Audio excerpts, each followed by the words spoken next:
Hello friends, दोस्तों जैसा कि हम सभी जानते हैं कि अगर हमको अच्छी इंग्लिश बोलनी है तो हमारे पास वोकैबुलरी भी अच्छी होनी चाहिए, हमारा शब्दकोश अच्छा होना चाहिए। अलग अलग वर्ड्स की हमको हिंदी में जो वर्ड्स हैं उनकी मीनिंग इंग्लिश में अगर आती रहेगी तभी तो हम इंग्लिश बोल सकते हैं। तो दोस्तों इसी क्रम में आज हम सीखेंगे पार्ट्स ऑफ बॉडी, शरीर के अंग, कि शरीर के जो अलग अलग हिस्से हैं उनको इंग्लिश में क्या बोलते हैं। ये ऐसे वर्ड्स हैं जो डेली लाइफ की इंग्लिश में हमको इस्तेमाल करने की जिनकी ज़रूरत पड़ती है, इसलिए हमको इनके बारे में पता रहना ही चाहिए। तो दोस्तों मैं आपको एक एक करके बताता हूँ। पहला जो पार्ट है वो है हेड। हेड का मतलब है सिर या सर, जैसे भी आप इसको हिंदी में बोलते हो। स्पेलिंग है HEAD, हेड। उसके बाद है दोस्तों स्कैल्प। स्कैल्प की स्पेलिंग है SCALP, स्कैल्प, और मीनिंग है सिर की त्वचा। तो सिर की त्वचा का मीनिंग क्या हुआ दोस्तों, कि सिर के ऊपर, हेड के ऊपर जो त्वचा है जिस पर बाल उगते हैं उस त्वचा को स्कैल्प कहते हैं। उसके बाद है दोस्तों फॉरहेड। फॉरहेड की स्पेलिंग है FOREHEAD, फॉरहेड। फॉरहेड का मतलब है ललाट या माथा। माथा हिंदी में बोलते हैं, ललाट इसको संस्कृत में बोलते हैं, और ये वो हिस्सा है जिसमें हम टीका वगैरह लगाते हैं। तो फॉरहेड का मतलब है ललाट या माथा। अच्छा दोस्तों, फॉरहेड का एक और भी उच्चारण है जो अंग्रेज लोग ज़्यादा इस्तेमाल करते हैं, वो मैं आपको बता देता हूँ। उसमें ह का साउंड नहीं है, तो दूसरा उच्चारण है इसका फॉरिड। फॉरिड वो भी एक उच्चारण है, लेकिन अपनी कंट्री में, अपने देश में वो ये उच्चारण इतना कॉमन नहीं है, बहुत कम लोग जानते हैं कि इसका ये भी एक उच्चारण होगा। अच्छा दोस्तों, उसके बाद जो वर्ड है वो है टेम्पल। टेम्पल का मतलब है कनपटी। अब टेम्पल की एक मीनिंग हमने सीखी मंदिर। ये हमने बचपन से सीखा कि भाई मंदिर जाना हो तो I am going to the temple, मैं मंदिर जा रहा हूँ। तो एकदम सही बात है, लेकिन इंग्लिश में यही इंग्लिश की खूबी है दोस्तों, या आप इसको इंग्लिश की खराबी भी कह सकते हैं कि इंग्लिश लैंग्वेज में एक ही वर्ड की कई कई मीनिंग होती है। उनमें से ज़्यादातर मीनिंग हमको सीखनी चाहिए जिससे कि हम इंग्लिश ठीक से बोल सकें। तो टेम्पल की एक मीनिंग तो है मंदिर और दूसरी मीनिंग है कनपटी। उसके बाद दोस्तों आई। आई का मतलब होता है आँख। ये हम बचपन में ही हमने सीख लिया होगा। अच्छा, दो आँखें हैं, तो हमको इसको जनरली अगर बोलना हो आई आँख के बारे में तो आपको इसमें प्लूरल इसको बना के बोलना चाहिए, इसमें S लगा के बोलना चाहिए, आइज़। जैसे आपको बोलना हो अगर कि उसकी आँखें बहुत ही सुंदर हैं तो आप बोल सकते हैं her eyes are very beautiful. Generally नहीं, अगर आपको अलग अलग आँखों के बारे में बताना हो, बाईं आँख, दाईं आँख, तो बाईं आँख लेफ्ट आई, दाईं आँख राइट आई, ऐसे करके आप बोल सकते हैं। अच्छा दोस्तों, आँखें जो हैं ये बंद होती हैं पलक से। ये पलकें आँखों को बंद करती हैं या खोलती हैं। तो ये जो कवर है आँखों के ऊपर, इसको बोलते हैं आई लिड, EYELID। लिड का मतलब होता है दोस्तों ढक्कन। जैसे खाना बनाने वाले बर्तन भी होते हैं ना, उनको जो ढकते हैं ना, जब उसको लिड कहते हैं एक्चुअली। तो आई लिड यानी आँखों को ढकने वाला ढक्कन, यानी कि पलक। और पलकों पर जो बाल होते हैं दोस्तों उनको बोलते हैं आई लैशेज। इसकी स्पेलिंग समझ लेते हैं ठीक से, EYELASHES, आई लैशेज। ये प्लूरल में, बहुवचन में लिखा है मैंने। जो मूल शब्द है वो है आई लैश, और चूंकि एक से ज़्यादा बाल है इसीलिए बहुवचन में, प्लूरल में है ये आई लैशेज। तो इसका मीनिंग ऐसे समझ सकते हैं हिंदी में, पलकों के बाल। उसके बाद दोस्तों नोज़, नाक, ये भी हमने बचपन में सीख लिया था, लेकिन नाक में दो सुराख होते हैं जिनसे सांस लेते हैं, तो उसको नासिका कहते हैं। नासिका को बोलेंगे दोस्तों नॉस्ट्रिल, NOSTRIL। नॉस्ट्रिल का मीनिंग है नासिका। प्लूरल में बोलना हो बहुवचन में तो इसमें S लगा देंगे, नॉस्ट्रिल्स। अदरवाइज नॉस्ट्रिल ही मूल शब्द है। उसके बाद है दोस्तों कान। कान को बोलेंगे ईयर, EAR, ईयर मतलब कान। ये तो बहुत ही आसान वर्ड है, लेकिन कान का ये जो निचला हिस्सा है जिसमें लोग आभूषण पहनते हैं, बाली इत्यादि पहनते हैं, उस हिस्से को बोलेंगे ईयर लोब्स। आपको इसकी स्पेलिंग ध्यान से सीखनी होगी, EARLOBES। ईयर लोब्स का मतलब है कान का निचला हिस्सा जिसमें लोग आभूषण पहनते हैं। अब हम आते हैं दूसरे वर्ड्स पे।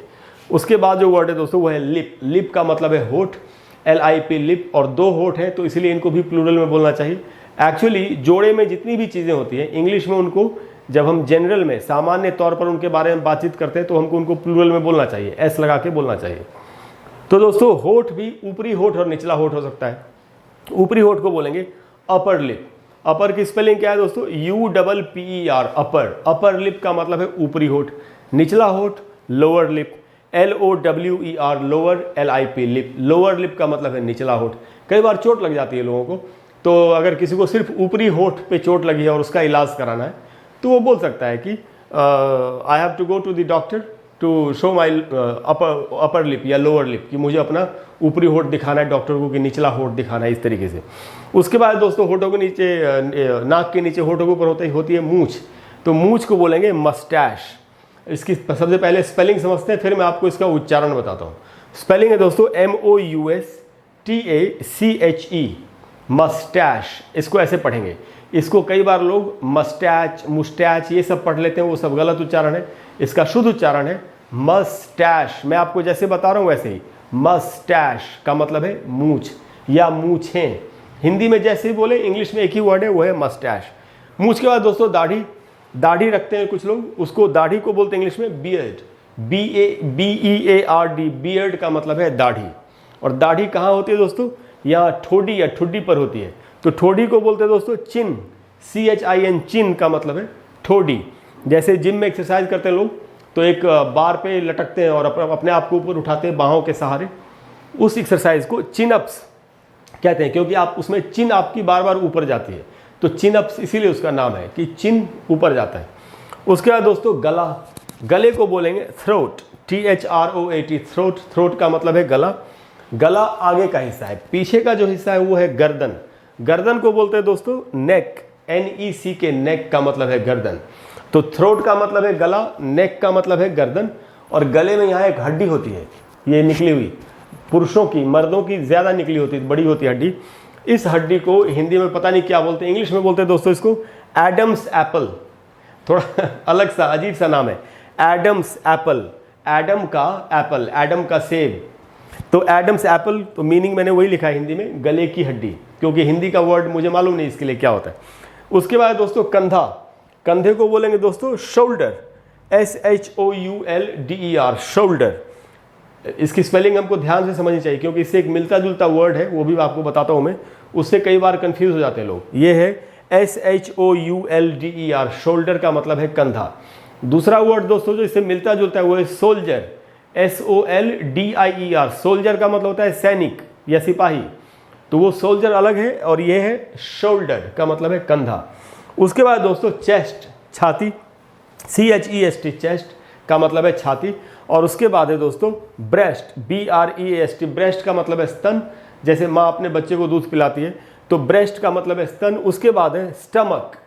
स्टमक का दोस्तों स्पेलिंग जो है STOMACH, स्टमक।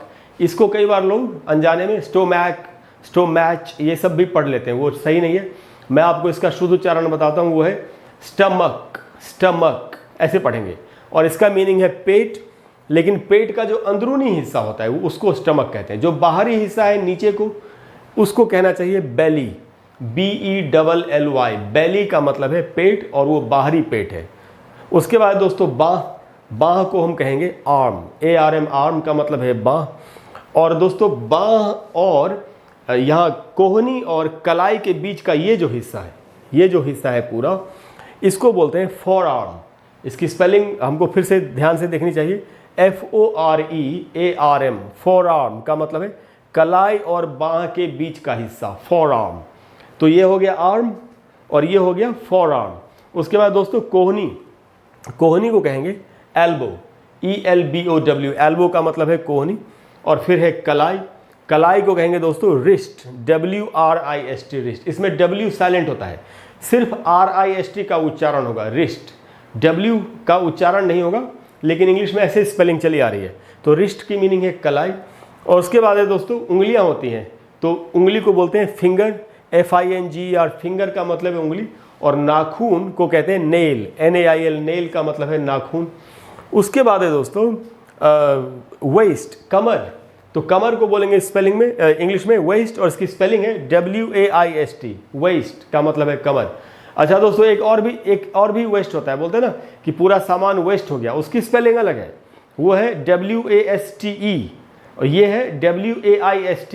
तो दोनों में फ़र्क है। ये वेस्ट, WAIST वेस्ट का मतलब है कमर, और WAST वेस्ट का मतलब है या तो बर्बाद करना, या जो चीज़ बर्बाद हो गई है, ख़राब चीज़ है जो बच गई है, उसको वेस्ट कहते हैं।